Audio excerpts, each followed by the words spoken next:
Two, one. Hi there, I'm Dani Henderson. Welcome back to my disclosure channel. Here today are some of the incredible speakers that will be speaking at the next Galactic Spiritual Informers Connection, May 10th and 11th, Eastbourne, East Sussex, England. Now, unfortunately, three of our illustrious speakers aren't with us today, one of them being the great J.J. Ainsworth. Now, she is one of the most incredible symbologists. Wait till you hear and see that lady sharing with you firsthand what she's discovered at Göbekli Tepe, what is on the T formation pillars there. You haven't heard about it in the mainstream news, but you'll hear about it from J.J. Ainsworth. Also not with us today, unfortunately, is the wonderful Dr. Michael Salla. He's on other business currently. He'll be there to give us so much information and intel on the American military, other militaries, and what's currently going on. Stat. Thirdly, the darling, wonderful Praveen Mohan, the illustrious archaeological researcher from India, who has been going round to the Hindu temples and bringing to us hidden knowledge from thousands and thousands of years. He will also be on that great stage. But let me share with you who is here. And we're going to start today with the one and only Elena Danaan. Hello, Elena, how are you? I'm very well, thank you, Dani. I'm very happy to be with this amazing company. And do you want me to introduce what I'm going to talk about, or Yes. just say Who hello? are you? What are you? And why are you speaking in England at the next GISIC? Okay, okay. So I am archaeologist of training and work. I worked in Egypt, I specialized in Egyptology. I have a degree in Egyptology, and I've worked in the Karnak Temple for 8 years, and then another year beforehand on different sites, Giza, Dendera, and the West Bank of Luxor. So this taught me the mind of scientific analytics and keeping my feet on the ground. And this was very welcome in a life that was already extraordinary, a life of mine that I was keeping secret. Because besides this life, I am extraterrestrial contactee since the age of 9. And I am going to talk about this in Eastbourne, remind people where I started, where I came from, because there's a lot of legends about me that are all about extraordinary. And I want to remind where I come from, who I am, and talk about my alien abduction, how I was rescued, and how did I keep contact with the people who rescued me, the technologies that are involved, and I am going to share these technologies that have been shown, these technologies concerning spaceship propulsion. I've been in spaceships physically. So I don't do astral travel or channeling or whatever. I have a real physical experience with uh, people born somewhere else in their physicality and on board their physical ship. So I'm going to talk about that, how a basic ship engine works, what is zero energy, torsion fields, warp drive, interdimensional travel, stargates, everything that I've been shown, explained, and I've experienced. And also what is the place of consciousness in all of this, because consciousness at a higher level is involved in technology, and both are embedded with each other, and that becomes really, really interesting. So I'm going to bring all of this plus photographic evidence that I haven't shown yet to anybody. So that would be a first. So here we go. That's so exciting that you're bringing photographic evidence because so many people have said. So you say you're being beamed up, tractor beam, teleported, dematerialized onto various crafts of all different organic material and physical material. Where are the photographs? And you've explained countless times that the 3D technology does not work with the higher six density. However, you have managed to capture some images and you will be sharing those for the first time. And that is just absolutely so exciting. But that's what Agisic is. It's so exciting. It's first time forever information that you've never heard before. Some you have, and some we definitely need to recap. Now, moving across to the one and only antiquarian who's muted himself, but not for much longer. Hugh Newman from Megalithomania. How are you, sir? Who are you? What have you done? And why are you speaking in Eastbourne? Good questions. Yeah, all the tough answers. Yeah, yeah. Well, thanks for having me there. I appreciate that. Appreciate the invite. As does JJ, who's my partner, obviously. And actually, our research crosses over a lot. We're actually collaborating on a book at the moment, all about what's happening in Southeast Turkey, but how that influenced the world, and how the megalithic culture and early ancient civilizations is just coming to light now that they were influenced by this, what was known as the Tastepala culture of Southeast Turkey. I know Eleanor's been down there with us, many other people have, with Andrew Collins as well. And it's just remarkable because this is an area I think people aren't aware, where it's currently in the process of discovery. It's like going back to Egypt to the 15, 1600s, or the Mayan jungles of pyramids, or Peru going back to the 16, 1700s, where they were literally making the discoveries in that moment. And this is happening right now as we speak for the last 10 or 20 years. And it's going to continue for another decade or two at least. And there's probably over 30 or 40 sites have now been discovered. Each one is the equivalent of Stonehenge or bigger. And these go back nearly 12,000 years. So this is why it's so compelling. And it's more sophisticated than anything that should be around at that time. So this is the real dawn of what I call a super civilization. And just to explain what's going on there, I'm going to be obviously doing that at your conference, and I've got some brand new material, brand new data that I've been personally working on. So is JJ, on the really secrets of the astronomy, the fact that they were recording the skies in great detail, which is no one knew people could do it that far back. But also the solstice discovery, the winter solstice discovery we made at Karahan Tepe, which proves that they were studying the solstices at 11,400 years ago, which is the oldest kind of in the world. And also the fact that there's like geometry, there's measurement systems, highly advanced kind of number science, things like this, and no one can explain where this came from. So that's something we're kind of pushing ourselves to do. We're collaborating with a few people on this because it's quite complicated, but it suggests that there's something very strange going on in that part of the world at the end of the last ice age. Even before that, in fact, we found evidence going into the ice age, well into the ice age, which kind of backs up this sort of lost civilization theory that people like Graham Hancock have put forward. So the big question mark is, who were these people and where did they come from? And this is kind of where it kind of cross over some of my research into the giant myths and lore of the world. Because in that part of the world, you have the Anunnaki, you have the Nephilim, which are a bit later, but you have these kind of giant myths and legends. So I've written two books about this with Jim Vieira, in fact, covering actual discoveries and how this fits in with all the mythology around the world. But there's some very strange elements to all of this that really can't be explained. It's like it's just highly advanced knowledge emerging almost out of nowhere. That's what it seems like. So there's big question marks. Obviously, I'm on Ancient Aliens, so that idea comes forth quite a lot. But also, we have to question what was going on. Who were these kind of genius level people back then? So we're going to tackle a whole load of different subjects, outlining what's going on in that part of the world and how it affects, history. I mean, the whole of history is going to have to change just to fit in with what is being discovered, because this stuff that's coming out of the ground there is absolutely world changing. That is incredibly exciting, Hugh.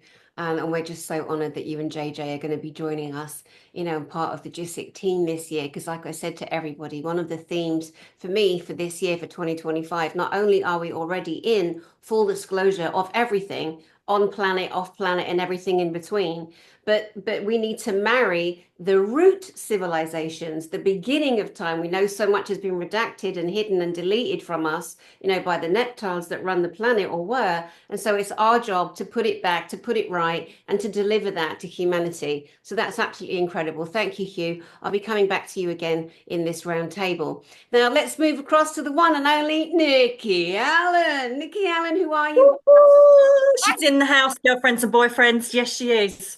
Hello, my darlings. If you don't know me, I'm a naturally born psychic medium.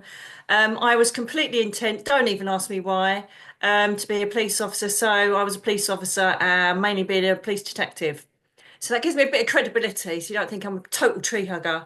Incredibly, so many people have their experiences start when they're 9 years old, and mine really did come to the fore when I saw my dad 2 days after he died in a road accident, and then went hailing back to my home asking why they were lying about my dad had just died. So, progressing on from that, rather than giving you my whole life story, my whole reason for being, I thought, was to prove the afterlife. When I got retired from the police service, I ended up doing this full time, didn't have a choice. And then I had a grand awakening following a road accident, which led me to becoming what most probably is a human title as a portal medium. So my line of vision, if you like, changed. My vocation changed to connecting with angelic realms, connecting with other celestial layers that I never expected to do. And incredibly, when I was first invited to the one of the best, where it is the best seminar on the planet, I thought I don't fit here because everybody's got their data, everybody's got all of their wonderful experiences, and they're putting it out there and showing you the truth. And I thought, hang on a minute, you do, because this is incredible, Hugh. Only yesterday, when I was doing a session connected up there, did they bring through the Nephilim and the RH blood thing or something. I don't even know about it. But they brought that up. And weirdly, everybody who speaks, whether it's from the star systems or from the angelic realms, from the spirit world, everything is correlating together to create this huge transitional phase that we find ourselves in now. The truth, the discovery is going to scare every single military secret society out there, and it's here and it's happening, and that's what's really exciting. So I do fit into that jigsaw, which I'm really happy to be part of and very proud. And so what I bring to GSIC is I work organically. So I don't sit and write, yeah, oh, I'm going to cover this, I'm going to cover that. I don't do a slideshow. I am there to show the truth in every individual that will sit there. The power of the age of Aquarius, the time of the collective is now. The time is nigh. So we have all of these beautiful people bringing all of the truth of the history of our planet, with me just having a little sniff of that. But what's beautiful is about 2 months ago, I sent a thought up and I said, right, you know that I don't plan anything. Tell me what I need to bring to the collective. And they have opened a layer of frequency up that will be delivered for the first time ever to the public as a collective. I'm not going to give too much of a spoiler away, but it will blow the minds of the people sitting there, because rather than witness these experts in their field, they will witness the truth of their origin, the truth of their source, and that they can connect to it anytime they wish. So you could, for argument's sake, call it an experiment, but it won't be, because every time I've delivered anything close to this, and I've done nothing even close to what we're going to be doing, it brings complete awakening to everybody that's sitting there. So I'm not going to give too many spoilers away. No, I'm going to tease. I'm going to tease. But it's going to be a monumental time for a grand collective to connect as one and enter a brand new layer that's just been opened by the celestial realms, that obviously twins with all of our beautiful galactic friends. And this is like a high court as we sit here. Every soul sitting here has a piece of the puzzle to the truth of this multiverses, the universe, the planet, and it's beautiful, and it's just going to get stronger and stronger, and we're just going to reach far and wider. If you miss this, you are missing one of the biggest opportunities to know who you are, where you come from, the planet you live on, and who and what surrounds us. Be there. I cannot wait, and I want hugs. Mandatory. Thank you very much. Thank you, Nikki Allen. Beautiful, beautiful. Okay, so now we're going to step across to our military insider, formerly soldier for a secret unit, currently retired, wearing a helmet to protect his identity because he has family and he's had lots of unpleasant people coming and accusing him of this and that. So we're keeping you wrapped up for a little bit longer, my love. JP, please, the floor is yours. Who are you? What are you? And what are you speaking about in Eastbourne, England this year? How you doing, Donnie? It's a pleasure to be here. Thank you for this opportunity for me to be here. And what I'm going to bring is the beginning, the contact, and the love. I was stationed in Fort Jackson, Fort Lee, Virginia, Fort Benning, Georgia, Naskia's Space Center, NASA, and Eglin Air Force Base, the biggest Air Force base in the United States history.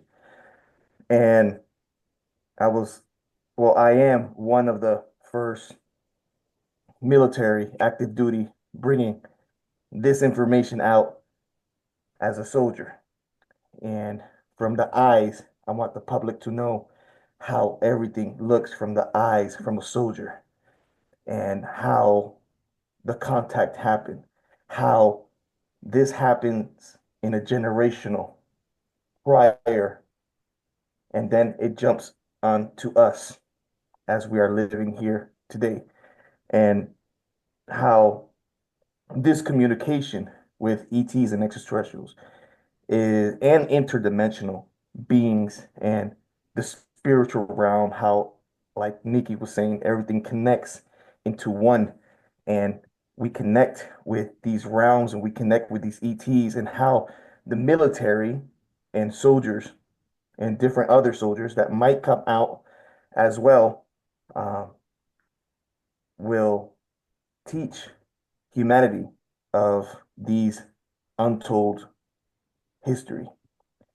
and the untold past that we have forgotten, um, and talk about different things that are happening nowadays that is going to affect us in the future, like ancient ruins that they're finding that we have been talking about in the past G6 and all that.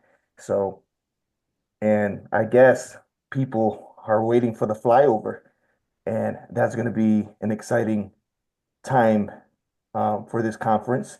We're going to try to push for that flyover to happen and to shock the masses in the world and make this a beautiful opportunity to have contact and communicate with these beautiful beings interdimensionally and telepathically and spiritually. That's so beautiful. So just in case somebody hasn't ever seen the GISIC, what it is, you guys, you mentioned flyover, you mentioned you've been a soldier, you're coming out of the military, bringing information that's never been heard on our planet before, other than inside certain areas of the global military and the American military. The flyover is going to be a fleet of ETs flying spacecraft from off planet, from the Galactic Federation of Worlds. We just did it a few weeks ago in America, in Westminster, Colorado.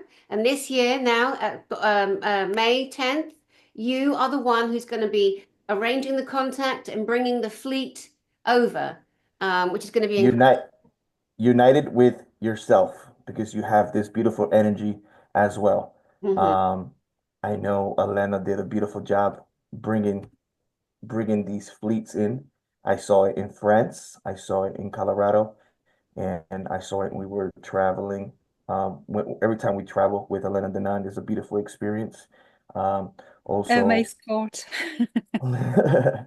um, yeah, it's gonna be a beautiful, beautiful experience for those that show up to this conference because we're here to bring the truth, to bring the technologies, and to bring the connection and make this a Star Trek future, the new golden age.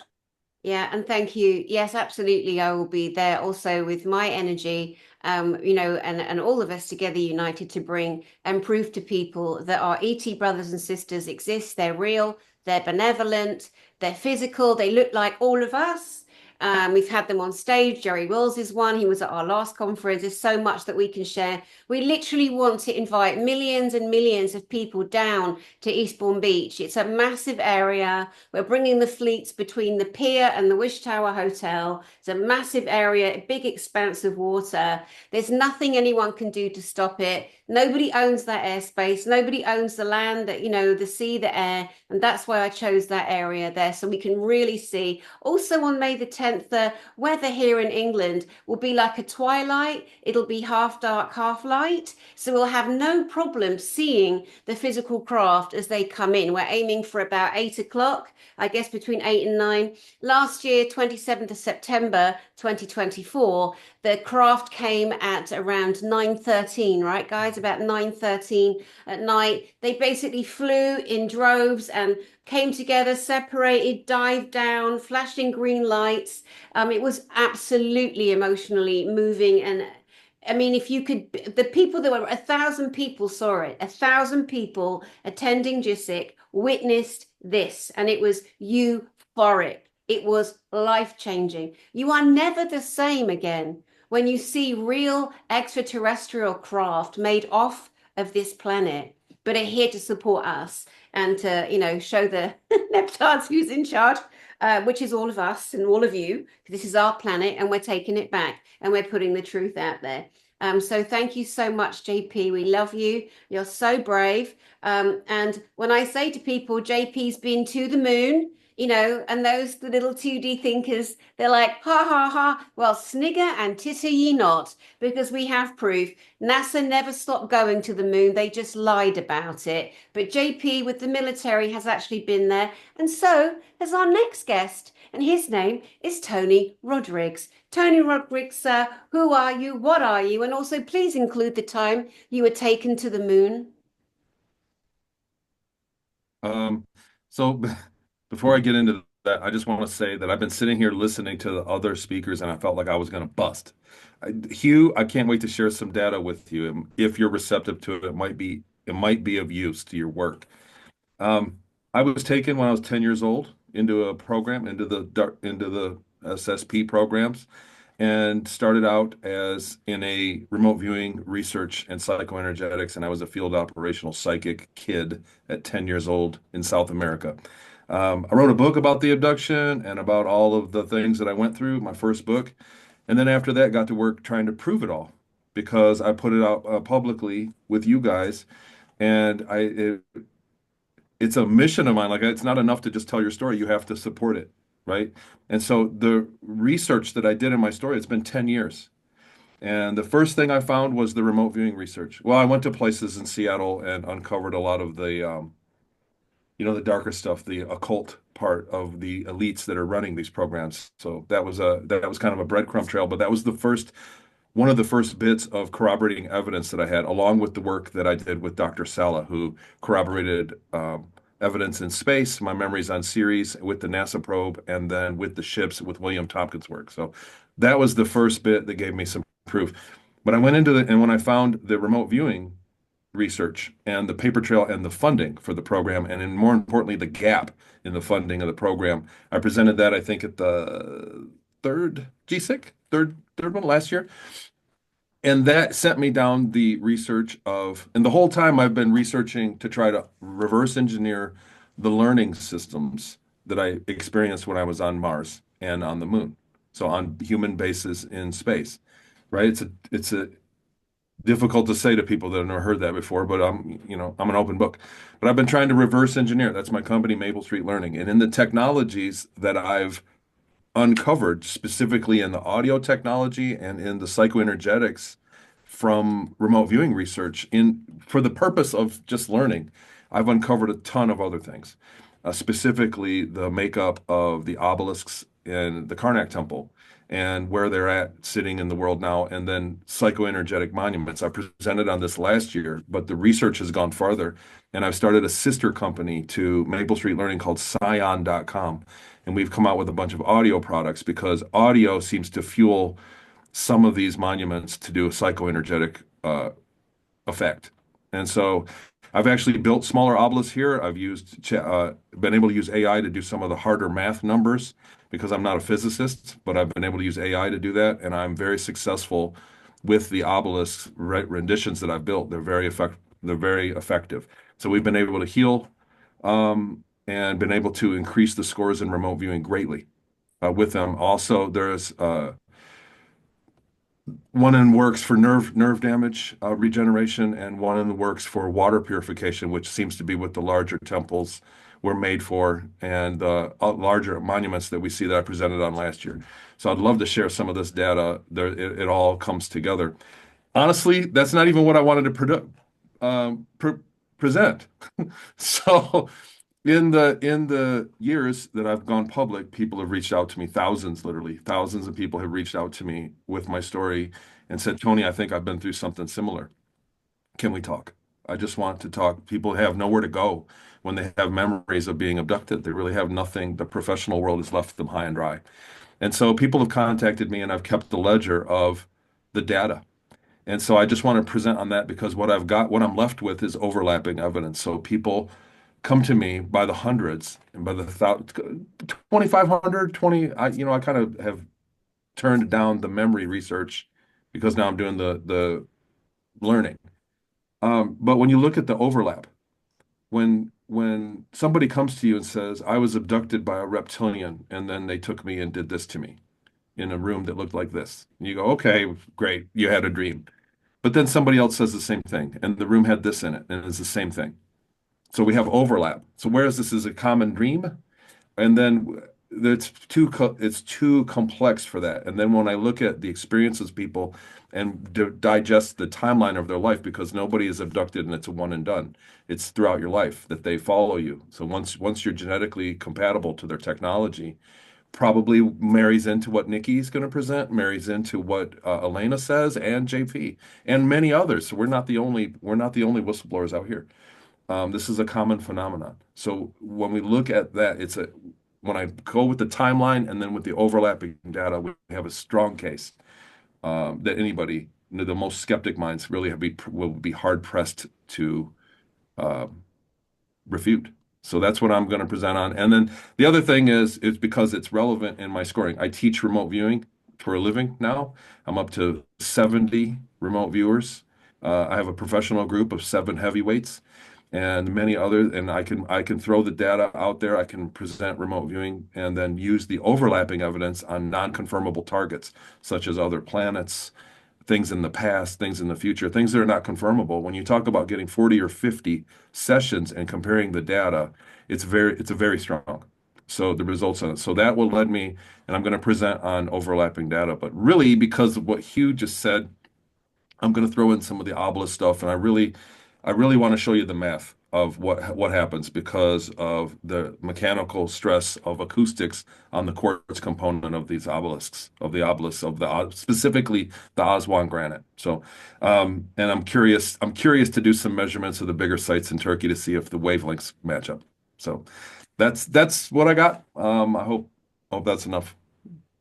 That's so beautiful and exciting. And again, it's so amazing how all of our work overlaps and touches and supports.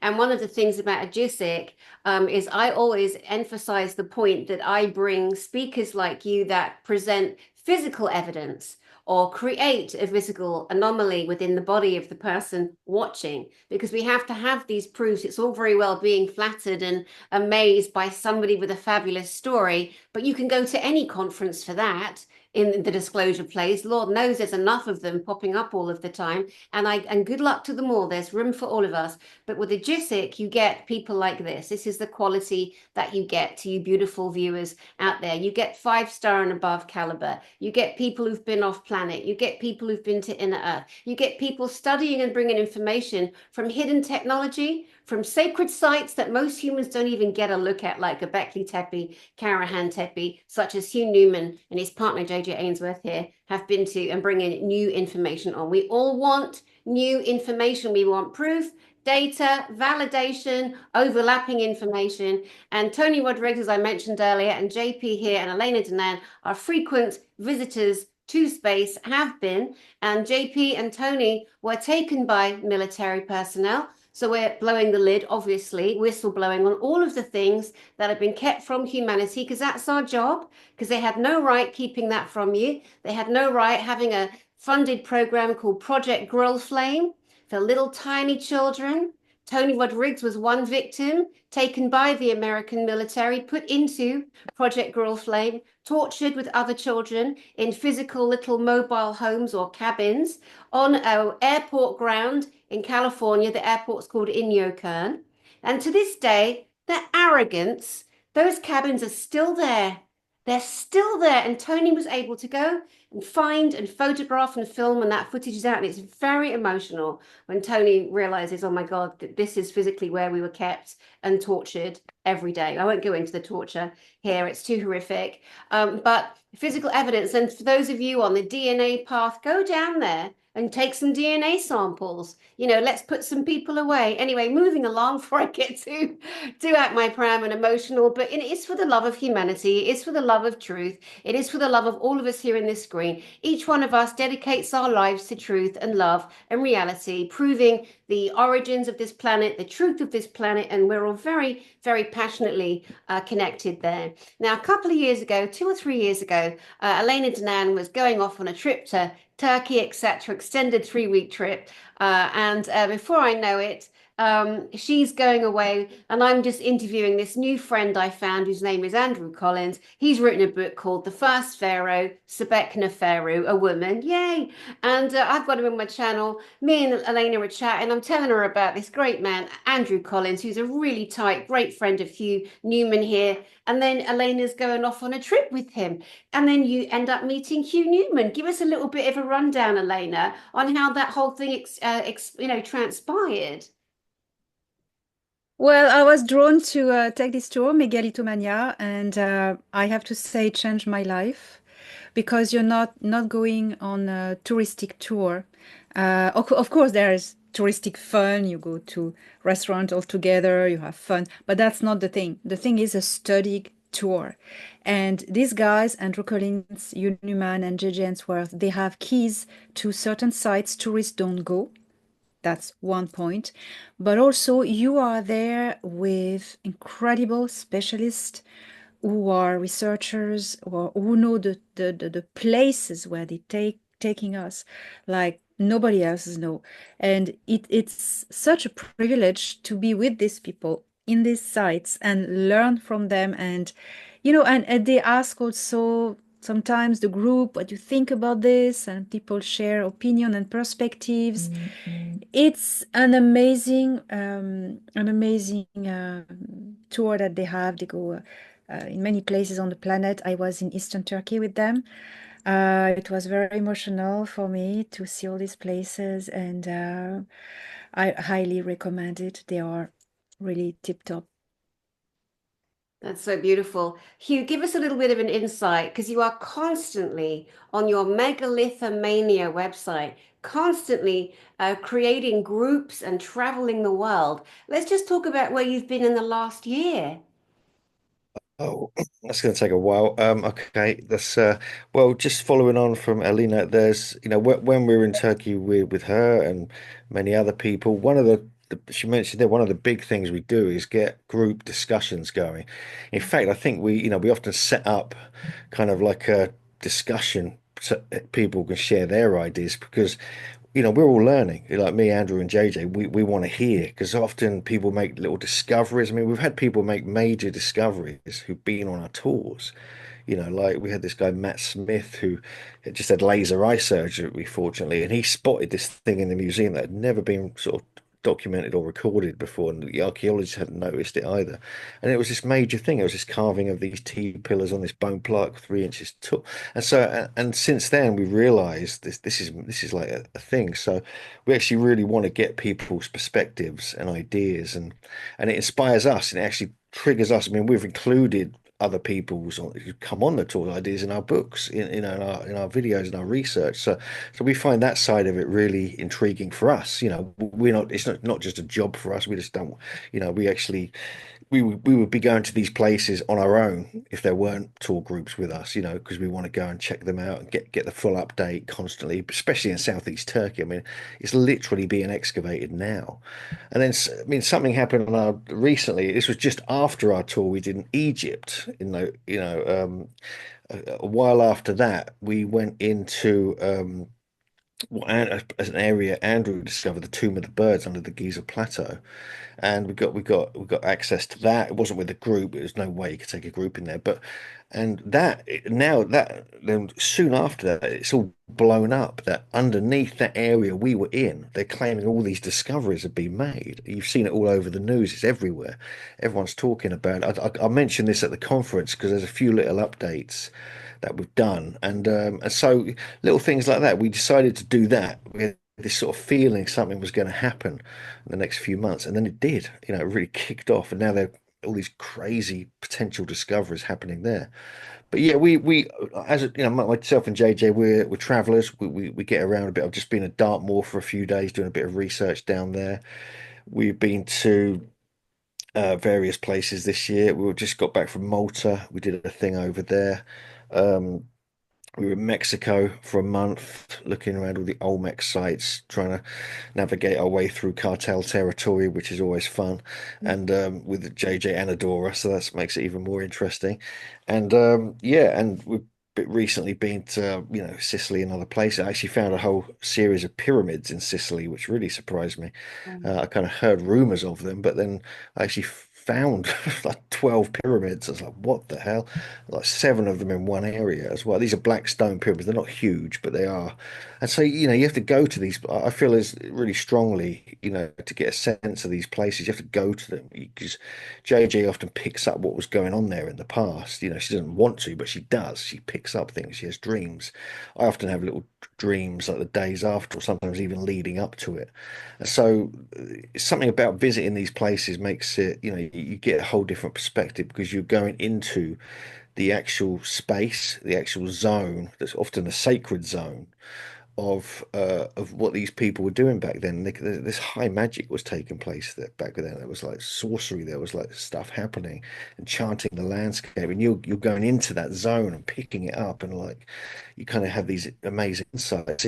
So there's a real reason. It's not just about taking groups on trips. It's about experience and about kind of everyone collaborating to bring ideas forth that they've spotted that we maybe haven't noticed. So there's a really beautiful way to explore. That's so lovely. I love it. It's so exciting. The work that you and JJ do together, it's just so brilliant. And I love that people can actually come on the tours with you, as Elena did. Amazing. JP, you mentioned the Air Force sites that you have worked on and still do work with. And you mentioned Eglin Air Force Base being the biggest one in the world, and also where you physically witnessed actual ET craft that's being stored there. Could you elaborate a little bit? When did this happen and what did the craft look like? And who put them there? Why are they there, JP? These crafts are so beautiful and so technological. I saw a craft in one of the corridors that they have, and it was through a portal. It looked like a big screen, but it's like a liquid. It looked like a portal. Like I don't know if you guys seen that show, Stargate. Um, it's a similar looking technology. And these ships, they go into these portals and they end up in space. They end up in different parts of our solar system, and they go in and out from these portals. So not necessarily they take off from here and then go to space. They go through these massive portals that take them directly to a location in our solar system or maybe another place in our galaxy. I couldn't tell you for sure, but they were really aggressive when I was there, and they were like locked and loaded, like don't cross the red line or we're gonna shoot you, And I kind of understand that for the security of the knowledge and the security of the technology that they were protecting. And these bases is not just Eglin, it's certain bases around the world that have these technologies that interact with the United States and other countries and all that. But soon, I think soon, this revelation will happen with the extraterrestrials that live in our oceans and interacting with people, with the arcs, the intergalactic Federation of Worlds, communicating with, you know, people. And this it's going to be amazing revelation this year, with this new administration that we have. You know, they're following where the money is coming from, where the money is going. So once they find out certain bits and tits about where the money is going, people are going to realize that it's going to research, is going to technology, and that puts in like the conscious beds and the med beds also into play, and to these different types of technologies that are going to come out. And all these bases, they're involved. Yeah. Yeah, incredible. Thank you so much. I have a Facebook group, Galactic Spiritual Informers, and somebody in there is a guy called Ronnie Sear who's so proactively trying to support. And there's so many good humans out there that look at our work and then take the last broadcast we did, or the last book, or the last deck of whatever we're doing, and they promote it for us because they want to be part, because they know they're part of disclosure. Everyone's part of disclosure. So today there was a little snippet on News Nation, Ross Coulthard, and I love me and Aussie. They're all loud and they're out there, mate. Don't lie to us, mate. What have you, you know? And anyway, well, it's not happening on News Nation. And then we find out that BlackRock own part of it. So it's like, well, don't hold your breath over there.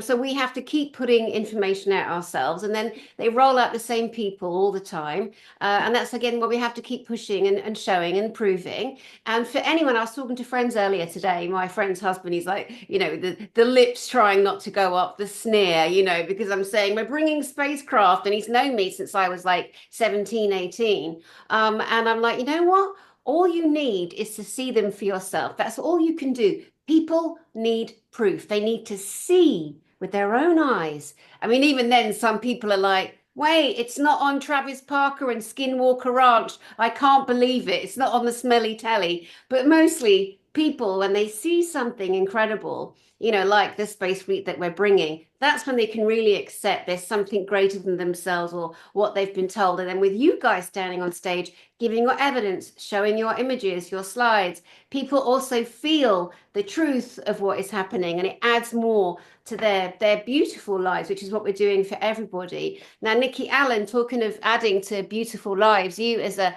long-term, you know, connector to the angelic realm, you really go to the spiritual part of Galactic Spiritual Informers. Another reason why you're gracing us with your energy again this year. It's so important for everyone, not just to focus on the fact that we have galactic, you know, neighbors, and we should have been and we are going to be a spacefaring planet like the other ones next door to us, but we got to connect to that beautiful God, creative, angelic, loving part of us. And can you give us a little bit more insight into what you bring as a connected spiritual angelic person?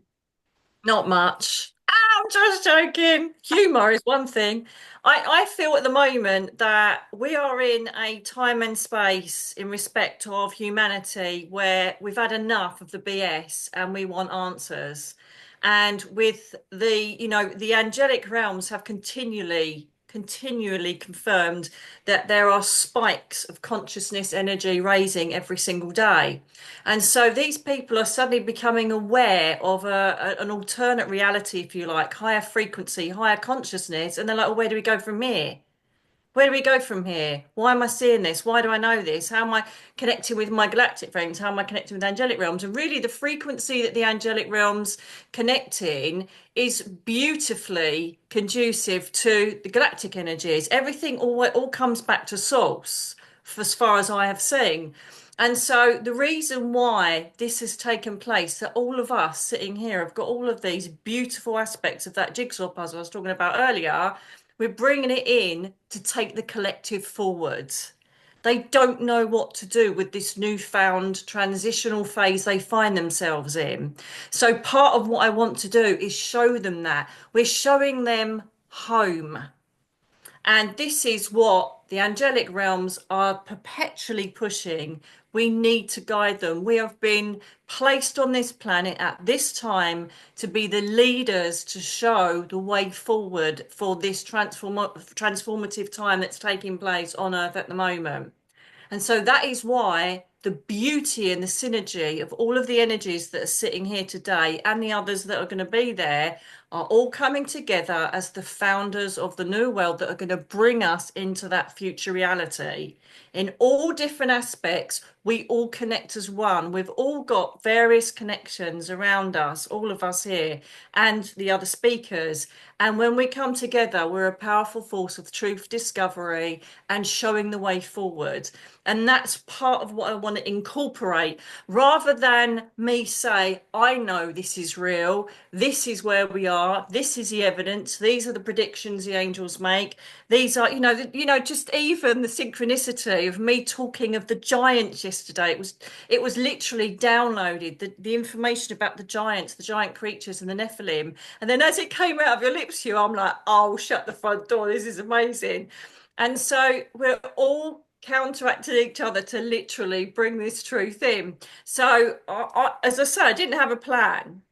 And then I literally heard, and I feel, I can't remember which angel it was, they literally said, show them, bring them to us, and we will show them their origins. So this is going to be an individual encounter for every single person, but in a collective energy. And they will experience it for themselves. So they will see the flyovers, they will see all the beautiful evidence that our wonderful speakers have got, but they're going to go themselves. Their soul is going to be raised to a different frequency where telepathically, soul connection, whatever way they choose to actually make that connection, that's what we're aiming for as a collective. And that's what I know I'm on this planet to do now, is to show people their truth. The problem we've had in this planet is we've not only encased in a human ecosystem and human body, we're encased in humanity's control, freaky behavior that they have been condoning since the days that we worship the sun. Closing down spiritual religions, closing down anything to do with the elements, closing down anything to do with what's out and away from the planet. And so it's time for us to grab it back and go, excuse me, we are now growing as a species. Our consciousness is being delivered to different dimensional frequencies. And we know that you're talking pants because we can see it, we know it, we can witness it, we can feel it, we can connect to it. So off you pop, all you little control freaks, because it's time for humanity to regain their freedom and the knowledge of their source. And that's what we're all going there for. And we will all put everything in the pot to show humanity at the seminar, as well as we do online, that the reality of our future is coming. It's here. And finally, all of these chains that have connected humanity and society for all of these hundreds, thousands of years is going to be broken. Excellent. And this is a brilliant time to be on the planet and out of the planet, I tell you that now. So I'm so excited for it, and I cannot wait to be physically sharing air with these people that I haven't met before, because it is just, I feel blessed to be in the presence of such amazing pioneers of truth and discovery. Yeah, me too. Absolutely. Thank you, Nikki. And again, if anyone doesn't get the synopsis of that, it's like moving into the fourth and fifth as our beautiful planet's ascending. We're ascending with her. So we better know how to regulate these beautiful energies that naturally exist and that we're morphing ourselves into. There's nothing stopping disclosure at all, especially at the Galactic Spiritual Informers Connection Conference, May 10th and 11th, Eastbourne, East Sussex, England, to be with these illustrious, beautiful beings that are going to bring you guys up there the love, the truth, and full disclosure. Thank you, everyone on the screen, for being here. And thank you to you guys out there. We'll see you soon. GalacticSpiritualinformers.com.